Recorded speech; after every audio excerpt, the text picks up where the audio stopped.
Pressure ulcers remain a concerning and mainly avoidable harm associated with healthcare delivery.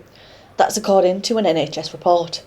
In England, around 24,000 patients were reported to have developed new pressure ulcers between April 2015 and March 2016.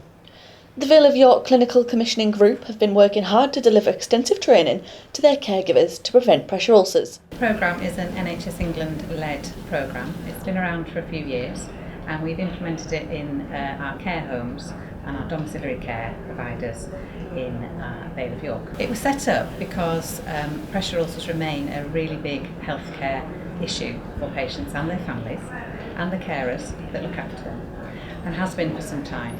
And most of them, 95% of them, are thought to be preventable. So we wanted to really encourage and develop a programme of work which supported patients not to develop the most serious pressure ulcers.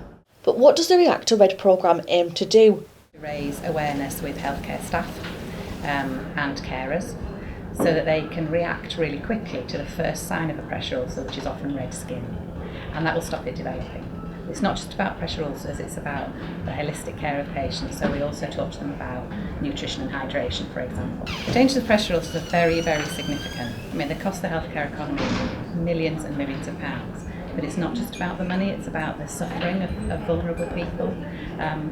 What we're talking about here is pain, social isolation, wounds that can get infected. They're very serious issues. With intensive face-to-face training being delivered to the CCG staff in primary care settings, those looking after patients will learn simple steps that can be taken to avoid the development of the ulcers. The staff themselves have really benefited, and they've been able to develop the skills and the competency and been able to transfer that. As the CCG leading the programme, what we've seen is that we've had a 75% reduction in the pressure ulcers that have developed from the care homes that have reported those to us. We've trained over 1,700 staff, and that's not including other carers, relatives, friends of people who are also in independent housing, sheltered housing. So it's been amazing. The React to Red initiative and its success have been recognised and shortlisted for a Nursing Times award. The award is to be held in October in London, and it's from the Nursing Times, which is a well-known nursing journal.